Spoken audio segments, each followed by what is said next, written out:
स्वागत है आप सभी का सप्तानी कोचिंग इंस्टीट्यूट की लाइव क्लासेस में। मैं संदीप गौर, फैकल्टी ऑफ सप्तानी कोचिंग इंस्टीट्यूट, स्वागत करता हूं हमारे सभी मित्रों का, हमारे सभी विद्यार्थियों का, हमारे सभी दोस्तों का। दोस्तों, हिंदी व्याकरण की इस विशेष कक्षा में जैसा आप सभी जानते हैं कि हिंदी व्याकरण प्रारंभ करने से पहले हम हमेशा ही किसी न किसी लेखक की रचनाएं ट्रिक के माध्यम से लिखते आए हैं। और आज मैं जिस लेखक की बात कर रहा हूं, जिस कवि की बात कर रहा हूं, वह एक मशहूर हस्ती रही है अपने समय की, अपने कार्यकाल की। तो जैसा हम कह रहे हैं कि भाई हिंदी व्याकरण पढ़ने से पहले हम हमेशा ही हिंदी साहित्य पर चर्चा करते हैं, मतलब हिंदी लिटरेचर में किसी न किसी लेखक की रचनाएं हम ट्रिक के माध्यम से देखते हैं। तो आज हम दोस्तों जिस लेखक की रचनाएं देखने वाले हैं उनका नाम क्या दोस्तों? आपका रामधारी सिंह दिनकर। जी दोस्तों, रामधारी सिंह दिनकर की आज आपको टोटल इस मंच से 25 रचनाएं, जी दोस्तों, रामधारी सिंह दिनकर की आज आपको इस मंच से 25 रचनाएं नगद कैश याद होंगी। बहुत ही एक शानदार ट्रिक मैं आपको बताऊंगा जिससे आप 25 रचनाएं हमेशा के लिए याद रख सकते हैं, जिंदगी के साथ भी और जिंदगी के बाद भी। अब रामधारी सिंह दिनकर की प्रमुख रचनाएं पढ़ने से पहले उनके व्यक्तिगत जीवन से भी कुछ प्रश्न आपकी प्रीवियस ईयर की परीक्षाओं में पूछे गए हैं या फिर आगामी भविष्य में होने वाली परीक्षा में पूछे जाने की संभावना है। तो उन सभी तथ्यों पर भी आज मैं गहराई से वार्ता करने वाला हूं। तो रचनाएं पढ़ने से पहले मैं व्यक्तिगत यदि जीवन की बात करूं तो रामधारी सिंह दिनकर का जन्म हुआ था 23 सितंबर 1908। ग्राम में आपका है सिमरिया, जिला बेगूसराय, जो कि किस राज्य में दोस्तों? आपका बिहार में। वहीं पर मृत्यु की बात करूं तो इनका जो निधन हुआ था वह है आपका 24 अप्रैल 1974 चेन्नई तमिलनाडु में इनका निधन हुआ था। यदि कर्म क्षेत्र की बात करें कि इन्होंने हिंदी साहित्य की किन किन गद्य विधाओं पर काम किया है तो रामधारी सिंह दिनकर जी आपके कवि भी रहे हैं, लेखक भी रहे हैं और आपके निबंधकार भी आपके ये रहे हैं। अब उपनाम या उपाधि की मैं बात करूं तो रामधारी सिंह दिनकर का यहाँ पर जो दिनकर आपको शब्द दिखाई दे रहा है यह दोस्तों क्या होता है? आपका इनका उपनाम है। जी दोस्तों, इनका जो नाम था वह था आपका रामधारी सिंह और दिनकर इनका दोस्तों आपका उपनाम है। यदि आप में से किसी को पता है तो कमेंट करके मुझे बताइए क्या कि दिनकर का मतलब क्या होता है, दिनकर किस शब्द का पर्यायवाची है। चलिए, तो उपनाम या उपाधि की बात करें तो यहाँ पर इनका जो उपनाम क्या है दोस्तों? दिनकर है। और चूंकि दिनकर का जो मतलब मैंने आपसे पूछा था, दिनकर का मतलब क्या होता है दोस्तों? दिन को करने वाला। अर्थात मैं किसकी बात करूं दोस्तों? आपके सूर्य की। तो यहाँ पर दिनकर किसे कहा जाता है दोस्तों? सूर्य को कहा जाता है। इसी कारण एक बार आपकी परीक्षा में पूछा गया था कि कौन सा लेखक या कवि समय सूर्य के नाम से भी जाना जाता है। तो आपको ध्यान में रखना है कि रामधारी सिंह दिनकर को ही, चूंकि दिनकर का मतलब होता है सूर्य, इसलिए इन्हें समय सूर्य भी कहा जाता है या फिर इन्हें अधेरे का कवि भी कहा जाता है। तो तीनों नाम आपको यहाँ पर ध्यान में रखना है। रामधारी सिंह दिनकर का दिनकर उपनाम है, समय सूर्य इन्हें उपाधि दी गई है और इन्हें अधेरे का कवि दोस्तों आपका कहा जाता है। अब बात करें पांचवें बिंदु पर तो पांचवें बिंदु आपके समक्ष जो लिखा हुआ है कि सम्मान या पुरस्कार, मतलब रामधारी सिंह दिनकर को अपने जीवन में कौन कौन से प्रमुख पुरस्कार दिए गए या किन किन सम्मानों से नवाजा गया। तो यहाँ पर आपको पहला दिखाई पड़ रहा है क्या दोस्तों? साहित्य अकेडमी अवार्ड या हिंदी में जिसे कहा जाएगा साहित्य अकादमी पुरस्कार। तो 1959 में रामधारी सिंह दिनकर को दो महत्वपूर्ण पुरस्कार से नवाजा गया था। एक उन्हें मिला था साहित्य अकादमी पुरस्कार और 1959 में ही दोस्तों इन्हें पुरस्कार दिया गया था। आपका सम्मान कौन सा था? पद्म भूषण अवार्ड। पद्म भूषण अवार्ड भी इन्हें 1959 में दिया गया था। अब महत्वपूर्ण यह है, कई बार आपसे पूछा गया है क्या कि रामधारी सिंह दिनकर को उनकी किस कृति के लिए, उनकी किस रचना के लिए उन्हें साहित्य अकादमी पुरस्कार दिया गया था। जी हाँ दोस्तों, जो प्रश्न आपकी परीक्षा में पूछा गया है कई बार वह यह है कि रामधारी सिंह दिनकर की किस प्रसिद्ध रचना के लिए या किस कृति के लिए उन्हें साहित्य अकादमी पुरस्कार दिया गया था। आप में से किसी भी विद्यार्थी को यदि इसका आंसर पता है तो कमेंट बॉक्स में फटाफट बताइए कि रामधारी सिंह दिनकर को उनकी किस उपाधि, उनकी किस रचना के लिए, उनकी किस कृति के लिए 1959 में साहित्य अकादमी पुरस्कार दिया गया था।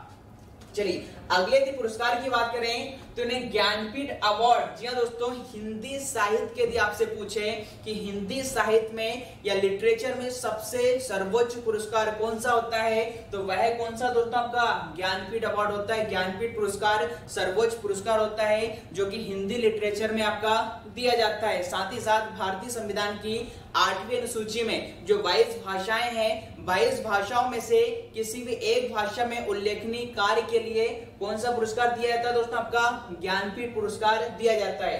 तो 1972 में मतलब 1972 में रामधारी सिंह दिनकर को साहित्य अकादमी पद्म भूषण के बाद कौन सा अवार्ड दिया गया था दोस्तों, आपका ज्ञानपीठ अवार्ड या ज्ञानपीठ पुरस्कार दिया गया था। अब यहाँ से सबसे महत्वपूर्ण प्रश्न जो दोस्तों जो आपकी परीक्षाओं में कई बार पूछा गया है, जैसे मैं बात करूं आपके एमपीएसआई की या शिक्षक भर्ती की परीक्षाओं की, तो यहाँ पर आपसे पूछा गया है क्या कि रामधारी सिंह दिनकर को उनकी किस कृति के लिए हिंदी साहित्य का सर्वोच्च पुरस्कार ज्ञानपीठ पुरस्कार दिया गया था। जी हाँ दोस्तों, प्रश्न मेरा यह है क्या कि ज्ञानपीठ अवार्ड रामधारी सिंह दिनकर को उनकी किस प्रसिद्ध रचना के लिए दिया गया था। आप में से किसी को भी इसका आंसर पता है तो कमेंट बॉक्स में मुझे बताइए कि रामधारी सिंह दिनकर को उनकी किस रचना के लिए ज्ञानपीठ अवार्ड 1972 में दोस्तों दिया गया था। तो इस प्रकार रामधारी सिंह दिनकर की रचनाएं पढ़ने से पहले मैंने उनके व्यक्तिगत जीवन की बात की और रामधारी सिंह दिनकर जी की तस्वीर पिक्चर भी आपको डिस्प्ले स्क्रीन पर भली भांति दिखाई दे रही है। तो इस प्रकार 5 तथ्य मैंने आपको यहां से बताए हैं दोस्तों। अब छठवां तथ्य की मैं बात करूं, 6 नंबर पे मैं बात करूं, एक महत्वपूर्ण प्रश्न आपसे पूछा जाता है क्या कि रामधारी सिंह दिनकर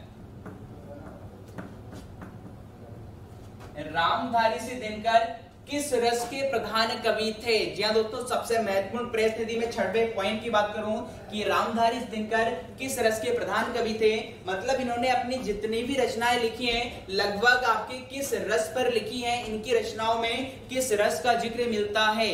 तो यहाँ पर कमेंट बॉक्स में मुझे बताइए रामधारी सिंह दिनकर किस रस के प्रधान कवि थे। रामधारी सिंह दिनकर किस रस के प्रधान कवि थे। तो यहाँ पर आपको ध्यान में रखना है क्या दोस्तों, रामधारी सिंह दिनकर वीर रस के प्रधान कवि थे। वीर रस के प्रधान कवि थे, मतलब इनकी लगभग सभी रचनाएं वीर रस से संबंधित आपको मिलेंगी। वीर रस के प्रमुख कवि आपके अपने समय के रहे थे। अच्छा, यहीं पर यदि आपसे पूछ लिया जाए, एक नोट में लगा रहा हूं, यदि आपसे पूछा जाए क्या कि वीर रस का सर्वश्रेष्ठ कवि, वीर रस का सर्वश्रेष्ठ कवि पूछा जाए, मतलब ऐसा कवि जिसने अपनी सभी रचनाएं वीर रस में लिखने के साथ साथ एक अच्छा वीर रस का जो उदाहरण आपको देखने मिलेगा इनकी रचनाओं में मिलेगा। तो यदि वीर रस के सर्वश्रेष्ठ कवि की बात की जाए तो आपको ध्यान में रखना दोस्तों आपका कवि भूषण। जी हाँ दोस्तों, रीतिकाल के कवि भूषण जिन्होंने राजा छत्रसाल और आपका शिवाजी के बारे में लिखा है। तो सर्वश्रेष्ठ यदि कवि पूछा जाता है आपसे कि वीर रस के सर्वश्रेष्ठ कवि कौन थे, तो आपको ध्यान में रखना है कवि भूषण। और फिर सिंपल यदि रामधारी सिंह दिनकर जी की बात करें तो रामधारी सिंह दिनकर भी किस रस के प्रधान कवि थे, वीर रस के प्रधान कवि थे। जबकि सर्वश्रेष्ठ कवि वीर रस के कौन माने जाते हैं, कवि भूषण दोस्तों आपके माने जाते हैं। चलिए अब हम चलते हैं, अभी जैसे हमने इनकी व्यक्तिगत जीवन के बारे में हमने तथ्य देखे हैं, अब इनकी जो मैं 25 रचनाओं की बात कर रहा था दोस्तों, यदि वीडियो आपको पसंद आ रहा है तो वीडियो को ज्यादा से ज्यादा आपका लाइक करें, हमारी शब्दानी कोचिंग को यूट्यूब पर सब्सक्राइब करें और इस लिंक को अपने मित्रों के साथ ज्यादा से ज्यादा आपका दोस्तों शेयर करें। लाइक करने में किसी प्रकार की दोस्तों कंजूसी ना करें, क्योंकि सारा मटेरियल आपको यहाँ पर निःशुल्क दिया जा रहा है, किसी प्रकार का चार्ज हम आपसे नहीं लिया जा रहा है। तो रामधारी सिंह दिनकर की जो 6 तथ्य हमने अभी देखे हैं। अब जो 25 रचनाएं की मैं बात कर रहा था, 25 रचनाएं दोस्तों भी आपको 2 मिनट में याद हो जाएंगी इस मंच से नगद केस। अब उसकी रचनाओं को याद करने की ट्रिक क्या है उस पर मैं आपको मैं बात करने वाला। तो यहाँ पर यदि मैं ट्रिक की बात करूं तो यहाँ पर ट्रिक इस प्रकार से है कि जनरली दोस्तों आपने देखा होगा, चाहे आपका लड़का हो या लड़की हो, हर एक व्यक्ति का कोई ना कोई अभिनेता या कोई ना कोई अभिनेत्री किसी की आपकी फेवरेट रहती है, फैन रहती है। तो ट्रिक यहाँ पर यह है कि कोई लड़की को शाहरुख खान ज्यादा पसंद है तो वो क्या कह रही है उसको देखिए, देखो शाहरुख खान को दोस्तों शॉर्ट में क्या बोलते हैं आपका SRK, क्या बोलते हैं आपका, जिस प्रकार अक्षय कुमार को हम अक्की कहते हैं, अमिताभ बच्चन को अमित जी कहते हैं, तो इसी प्रकार शाहरुख खान को शॉर्ट में क्या बोला जाता है दोस्तों आपका SRK। शाहरुख खान को शॉर्ट में क्या बोला जाता है आपका SRK। तो एक लड़की जो कि शाहरुख खान की आपकी फैन है, आप में से कई आपके अक्षय कुमार के दीवाने रहते हैं, कोई कैटरीना कैफ का दीवाना रहता है, तो इस प्रकार से एक जो लड़की है वो शाहरुख खान की फैन है और वो क्या कह रही है वो समझिए। लिखा हुआ है SRK you are my powerful hero number 1। SRK you are my powerful hero number 1। धूप हो चाहे छाव हो, क्या बात है, धूप हो चाहे छाव हो तुम ही मेरे हीरो रहोगे, मैं किसी के चक्रव्यूह में नहीं पड़ूंगी। क्या बात है, यहाँ पर भाई लड़की की जो इच्छा है वह ये कह रही है कि शाहरुख खान ही उसके सबसे शक्तिशाली अभिनेता है, हीरो है, और चाहे जीवन में धूप आए चाहे छांव आए, मतलब चाहे सुख आए चाहे दुख आए, हर एक परिस्थिति में वही उसके फेवरेट अभिनेता रहेंगे, वह किसी और अभिनेता के चक्रव्यूह में फंसने वाली नहीं है। तो दोस्तों इस रचना से टोटल 25 रचनाएं, जी दोस्तों 25 रचनाएं आपको भी नगद कैश याद होने वाली है। वीडियो को अंत तक देखें क्योंकि इस प्रकार की ट्रिक आपको कहीं और नहीं मिलेगी दोस्तों। तो ये आपकी जो ट्रिक मैंने आपको बताई है, सिर्फ आपको यही ध्यान में रखना है क्या कि SRK you are my powerful hero number 1। धूप हो चाहे छांव हो तुम ही मेरे हीरो रहोगे, मैं किसी के चक्रव्यूह में नहीं पड़ूंगी। अब इस पंक्ति से दोस्तों किस प्रकार में 25 रचनाएं ट्रिक के माध्यम से बताने वाला हूं, ध्यान से देखिएगा। यहाँ पर हमने जो पहला शब्द लिखा था वह क्या था दोस्तों आपका SRK। तो SRK आपको ध्यान में रखना है क्या, मैं हर एक अल्फाबेट को अलग अलग यहाँ पर लिख रहा हूँ क्या, SRK। अब दोस्तों एस से इनकी रचना आपको क्या ध्यान में रखना है, संस्कृति के 4 अध्याय, और यही आपसे पूछा गया है कई बार, क्योंकि संस्कृति के 4 अध्याय के लिए इन्हें 1959 में साहित्य अकादमी पुरस्कार दिया गया था। मैंने आपसे कुछ ही देर पहले पूछा था कि रामधारी दिनकर को उनकी किस कृति के लिए साहित्य अकादमी अवार्ड दिया गया था, तो आंसर क्या आएगा, संस्कृति के 4 अध्याय। आपसे पूछा जा चुका कई बार कि संस्कृति के 4 अध्याय किसकी प्रसिद्ध कृति है, तो आपको ध्यान में रखना है क्या आएगा, रामधारी सिंह दिनकर। तो दोस्तों SRK में पहला अल्फाबेट क्या था, S। तो S से मैंने एक रचना क्या बना ली, संस्कृति के 4 अध्याय, और S से ही यहाँ पर अवार्ड भी कौन सा मिला है, साहित्य अकेडमी अवार्ड मिला है।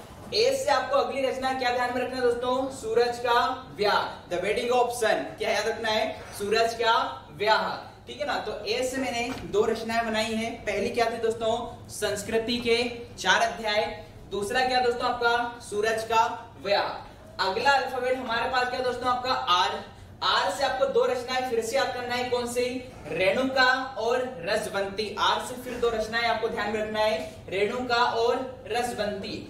अगला था दोस्तों आपका के। तो के से इनकी जो रचना बनेगी वह क्या दोस्तों आपका कुरुक्षेत्र, जहां पर आपका महाभारत का युद्ध हुआ था उसका यहाँ पर वर्णन किया गया है, कुरुक्षेत्र। और ध्यान आपको रखना है कुरुक्षेत्र इनकी जो रचना है वह दोस्तों क्या है, खंडकाव्य है। महाकाव्य और खंडकाव्य आपसे पूछे जाते हैं। तो यहाँ पर जो कुरुक्षेत्र है जो रचना है वह इनकी दोस्तों क्या है, खंडकाव्य है।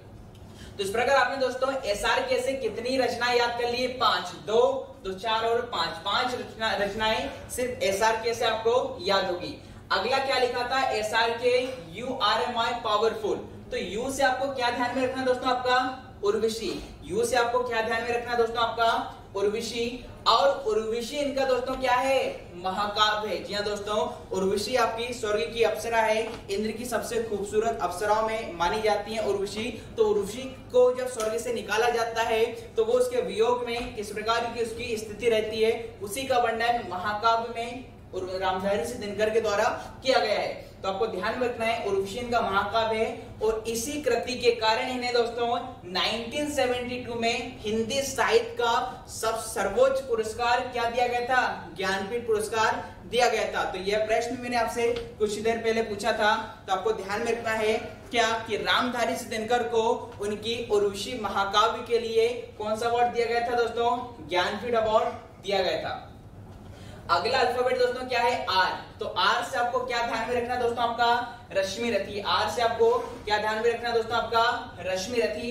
दोस्तों यदि मैं रश्मि रथी की बात करूं तो रश्मि रथी जो इनकी फेमस रचना है, ये भी आपसे कई बार परीक्षाओं में पूछी गई है। और रश्मिरथी की कुछ पंक्तियां भी मुझे याद आ रही हैं, जिसमें आपसे कहा है कि रामधारी दिनकर वीर रस के प्रधान कवि हैं। मतलब जितनी भी इन्होंने रचनाएं यहाँ पर आपको दिखाई दे रही है, ये सारी वीर रस से संबंधित है। मतलब इसमें वीरता, साहस और पराक्रम का वर्णन किया गया है। तो वहीं पर मैं बात करूं रश्मिरथी की, तो रश्मिरथी की कुछ पंक्तियां मुझे याद आ रही हैं। क्या रश्मिरथी का जो तृतीय सर्ग है, जो तृतीय कांड है आपका, तृतीय सर्ग है, जिसमें दृश्य का वर्णन किया गया है क्या कि जब श्री कृष्ण भगवान पांडवों की तरफ से शांति दूत बनकर कौरवों की सभा में जाते हैं और वहां पर कौरवों की सभा में वो कहते हैं कि क्या कि भाई मैं इस दृष्टिकोण से आया हूं, इस उद्देश्य से आया हूं कि अभी भी यदि ये युद्ध जितना चाहे टल सके तो टल जाए, क्योंकि इस युद्ध में अपने सबों की ही हानि है। तो इस प्रकार से शांति दूत बनकर जाते हैं श्री कृष्ण भगवान कौरवों की सभा में और पांडवों की तरफ से उन्हें भेजा जाता है। किंतु वहां पर दुर्योधन के द्वारा शांति दूत बनकर जो श्री कृष्ण भगवान गए हुए हैं, वह उनकी बात नहीं मानता है और अपने सिपाहियों से खुद श्री कृष्ण भगवान को बंदी बनाने की बात कहता है। तो इस सारी वार्ता को रामधारी दिनकर ने वीर रस में कितना बढ़िया लिखा है, उसको मैं आपके समक्ष साझा कर रहा हूं। क्या कि वर्षों तक वन में घूम घूम बाधा विघ्नों को चूम चूम, सह धूप घाम पानी पत्थर, पांडव आए कुछ और निकर, सौभाग्य न सब दिन सोता है, देखें आगे क्या होता है। मैत्री की राह दिखाने को, सबको सुमार्ग पर लाने को, दुर्योधन को समझाने को, भीषण विध्वंस बचाने को, भगवान हस्तिनापुर आए, पांडव का संदेशा लाए। क्या कि दो न्याय अगर तो आधा दो, दो न्याय अगर तो आधा दो, और इसमें भी यदि बाधा हो तो दे दो केवल 5 ग्राम, रखो अपनी धरती तमाम, हम वही खुशी से खाएंगे, परिजन पर हंसी न उठाएंगे। और दुर्योधन वह भी दे न सका, और दुर्योधन वह भी दे न सका, आशीष समाज की ले न सका, उल्टे हरि को बांधने चला, जो था असाध साधने चला। जब नाश मनुष्य पर छाता है तो पहले विवेक मर जाता है, जब नाश मनुष्य पर छाता है तो पहले विवेक मर जाता है। हरि ने भीषण हुंकार किया, अपना स्वरूप विकराल किया, डगमग डगमग दिग्गज डोले, भगवान कुपित होकर बोले, जंजीर बढ़ाकर साथ मुझे, हाँ हाँ दुर्योधन बांध मुझे। या देख गगन मुझ में लय है, या देख पवन मुझ में लय है, मुझ में दिनंजनकार सकल, मुझ में लहे संसार सकल, अमृत फूलता है मुझ में, संगार झूलता है मुझ में, और उद्याचल मेरा दीप्त भाल, भूमंडल बख्शिश विशाल, बुझ बड़ी दिवंद को घेरे है, मैनाक मेरु पग मेरे हैं, और दीप्ते जो ग्रह नक्षत्र निकर, सब है मेरे मुख के अंदर। दृग हो तो दर्शकांड देख, मुझ में सारा ब्रह्मांड देख, चर अचर जग जीव छर अक्षर नश्वर, मनुष्य सुर जाति अमर, शतकोटि सूर्य शतकोटि चंद्र, शतकोटि सरिसर सिंधु मंद, शतकोटि विष्णु ब्रह्मा महेश, शतकोटि जिष्णु जलपति धनेश, शतकोटि रुद्र शतकोटि काल, शतकोटि दंडधर लोकपाल, जंजीर बढ़ाकर साध मुझे, हाँ हाँ दुर्योधन बांधिने।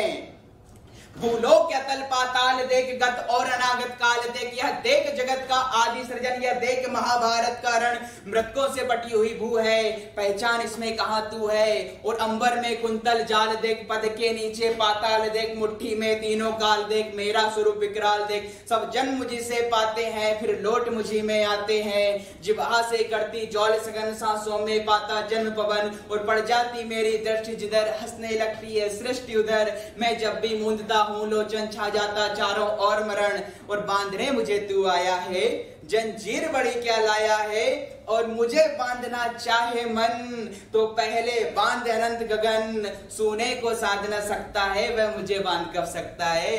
और हित वचन तूने नहीं माना, मैत्री का मूल न पहचाना, तो ले मैं भी अब जाता हूँ, अंतिम संकल्प सुनाता हूँ कि याचना नहीं अब रण होगा, जीवन जय या मरण होगा, टकराएंगे ग्रह नक्षत्र निकर, वर्षेगी भू पर वही प्रकर, फण शेष नाग का डोलेगा, विकराल काल मुंह खोलेगा। दुर्योधन रण ऐसा होगा फिर कभी ऐसा ना होगा, भाई पर भाई टूटेंगे, वाय श्रृगाल सुख लूटेंगे, मनुष्य सौभाग्य मनुष्य के फूटेंगे, और अंत में तो पर्दा ही होगा, हिंसा का पर्दा ही होगा। थी सभा सन्न सब लोग डरे, चुप थे या बेहोश पड़े, केवल 2 नर न अघाते थे, धृतराष्ट्र और विदुर सुख पाते थे, और कर जोड़ खड़े प्रमोदित निर्भय दोनों पुकारते थे जय जय। तो इस प्रकार से रामधारी सिंह दिनकर की रचना रश्मि रथी का काफी बहुत ही वीर रस में इन्होंने अपना वर्णन किया है पूरी वार्ता को, तो यहाँ पर उन्होंने साझा किया आपके समक्ष। आई होप आपको वीर रस की अनुभूति हुई, आपके अंदर महसूस हुआ होगा। चलिए, तो यहां से हमने यहाँ पर देखा था कि आर से इनकी जो रचना क्या बनेगी दोस्तों, आपका रश्मि रथी। अब ए से क्या बनेगा दोस्तों, आपका अर्धनारीश्वर। जी हाँ दोस्तों, ए से आपको क्या याद रखना है, अर्धनारीश्वर। और ए से ही अगली क्या रखना बनेगी इनकी दोस्तों, आपकी आत्मा की आंखें, the eyes of the soul. तो यहाँ पर क्या बनेगा, आत्मा की आंखें। अगला क्या दोस्तों, माय। और माय का मतलब क्या होता है, मेरा या मेरी। तो यहाँ पर माय से आपको कौन सी रचना याद करना है दोस्तों, मेरी यात्राएं। क्या याद रखना है दोस्तों आपको, मेरी यात्राएं। तो इस प्रकार SR K you are my, इस लाइन से हमने इतनी रचनाएं बनाई है। अगली हम नेक्स्ट लाइन को चलते हैं। अगला था दोस्तों, you are my powerful hero number 1। अगली पंक्ति क्या थी कि SR K you are my, my के बाद क्या था, पावरफुल हीरो नंबर 1। अब दोस्तों पावरफुल का मतलब होता है शक्तिशाली, और आपको पता है भगवान परशुराम कैसे थे, शक्तिशाली थे। जब आपका भगवान श्री राम ने शंकर जी का वो धनुष तोड़ा था, तो उस समय परशुराम जी आते हैं, काफी गुस्से या क्रोध में आते हैं, काफी शक्तिशाली उन्हें माना जाता है। तो पावरफुल में मैंने जो अल्फाबेट लिया है वह दोस्तों क्या है, पी है। और पी से आपको कौन सी रचना ध्यान में रखना दोस्तों, आपको परशुराम की प्रतीक्षा, द वेटिंग ऑफ परशुराम। तो यहाँ पर पी से क्या याद रखना दोस्तों आपको, परशुराम की प्रतीक्षा। चलो अगला जो आपका शब्द है आपका हीरो। अब हीरो में हर एक अल्फाबेट की बात करें तो हीरो में एच, एच से इनकी रचना क्या दोस्तों, हुंकार। जी हाँ दोस्तों, कई बार आपसे पूछा गया है हुंकार किसकी प्रसिद्ध रचना है, तो क्या आएगा दोस्तों आपका रामधारी सिंह दिनकर। तो एच से क्या आएगा, हुंकार। एच से अगला आपको याद रखना है हाहाकार, और एच से ही आपको याद रखना है हारे के हरिनाम। अगला दोस्तों हीरो में अगला अल्फाबेट क्या था, ई। तो ई से क्या बनेगा, इतिहास के आंसू, the tears of the history. क्या आएगा, इतिहास के आंसू। अगला था आर, आर से क्या बनेगा दोस्तों, रेती के फूल। अगला है ओ, तो ओ का मतलब है ऊ। तो ओ से क्या याद रखना दोस्तों आपको, उजली आग। और नंबर में दोस्तों की बात करें तो नंबर का मतलब एन। तो एन से आपको याद रखना है नीम के पत्ते, और एन से ही आप याद रखना है दोस्तों आपको नील कुसुम। कुसुम किसका पर्यायवाची दोस्तों, आपके पुष्प या फूल का। तो नंबर में एन से दो रचनाएं हैं, नीम के पत्ते और नील कुसुम। अगला था दोस्तों वन। अब इस वन से आपको इस व वंशी से याद रखना है वेणुवन। दोस्तों वेणु का मतलब होता है दोस्तों आपको बांसुरी या धरती। तो क्या आएगा, वेणुवन। और इसी व वंशी से आपको याद रखना है वट पीपल, और इसी व वंशी से आपको याद रखना है विवाह की मुसीबतें, जो आपको विवाह के बाद पता चलेंगी। ठीक है दोस्तों, तो यहाँ पर व वंशी से हमने रचना बनाए हैं वेणुवन, वट पीपल और विवाह की मुसीबतें। चलो अगला था, फिर लिखा था कि भाई चाहे धूप हो चाहे छांव हो, तुम ही मेरे हीरो रहोगे, मैं किसी के चक्रव्यूह में नहीं पड़ूंगी। तो दोस्तों यहाँ से जो रचना बनेगी, धूप हो चाहे छांव, तो एक रचना क्या बनेगी, धूप छांव को याद रखना है। अगली धूप से क्या रखना है, धूप और धुआं। तो इस प्रकार धूप और छांव से दो रचनाएं हैं, पहला है धूप और छांव, अगला है धूप और धुआं। और आगे लिखा था कि तुम ही मेरे हीरो रहोगे, मैं किसी के किसमें नहीं पड़ूंगी, चक्रव्यूह। तो अगली रचना क्या बन जाएगी दोस्तों, आपका चक्रव्यूह। तो इस प्रकार आपने देखा होगा कि SR K you are my powerful hero number 1, धूप हो चाहे छांव हो, तुम ही मेरे हीरो नंबर 1 रहोगे, मैं किसी के चक्रव्यूह में नहीं पड़ूंगी। तो इस रचना से दोस्तों 25 रचनाएं हमने बनाई हैं। अब यहाँ पर थोड़ा ध्यान दे, मेरा उद्देश्य 25 रचनाएं रटाने से नहीं दोस्तों।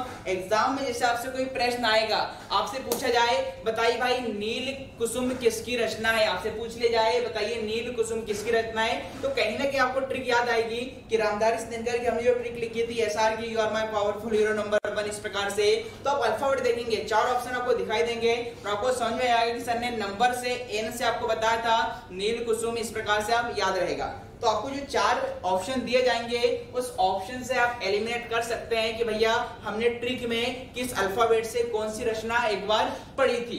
तो इस प्रकार से आपको याद रहेगा। चलिए अब दोस्तों लास्ट क्लास में हमने वर्णमाला वाला जो टॉपिक था उसे समाप्त कर दिया है, जो कि जेल प्रहरी की जो रिसेंट में वैकेंसी आई है 20 नंबर की हिंदी आपकी जेल प्रहरी में पूछी जाने वाली है। अब वर्णमाला से कौन कौन से महत्वपूर्ण प्रश्न व्याकरण की परीक्षाओं में पूछे गए हैं या आने वाले समय में पूछे जाने की संभावना है, तो उन सभी बिंदुओं पर मैं वार्ता करने वाला हूं। मतलब आज जिन भी विद्यार्थियों ने वर्णमाला वाला टॉपिक मुझसे पूरा पढ़ा है उसका हम एक छोटा सा टेस्ट लेंगे जिसमें आपके 15 क्वेश्चन होंगे और हर एक विद्यार्थी को उसका कमेंट फटाफट करना है, क्योंकि आपके स्कोर भी बाद में आपके डिस्प्ले स्क्रीन पर दिखाए जाएंगे, तो आपको फटाफट कमेंट भी आपको करना है। चलिए अब टेस्ट स्टार्ट करने से पहले हमारी प्रीवियस कक्षाओं में जिन विद्यार्थियों ने सबसे फास्ट स्कोर किया था, मतलब जैसे ही क्वेश्चन पूछा जाता है लाइव सेशन में और जो विद्यार्थी सबसे फास्ट आंसर देते हैं उनमें टॉपर्स की बात कर रहा हूं। जैसे लिखा है हिंदी लाइव सेशन के जो 7 हमारे टॉप रैंकर्स हैं, मतलब वो विद्यार्थी जो हिंदी की क्लास में सबसे फास्ट कमेंट करते हैं, उनके नाम ये रहे। पहली जो पोजीशन है आपकी प्रवेश दुबे, सेकंड पे आपका निरंजन, थर्ड पे आपकी सोनम परिहार, फोर्थ पे आपका है प्रियंका परमार, फिफ्थ पे आपका रवि मीणा, सिक्स्थ पे है कीर्ति पटेल और 7th नंबर पे आपका है राहुल केवट। तो भाई बहुत बहुत बधाई इन सभी 7 विद्यार्थियों को, हम आपकी उज्जवल भविष्य की कामना करते हैं और इसी प्रकार से आप सभी अपनी तैयारी करते रहें, हर एक सब्जेक्ट को डीप में पढ़ें, काफी मेहनत करें, क्योंकि मेहनत करोगे तभी आपको सफलता मिलेगी।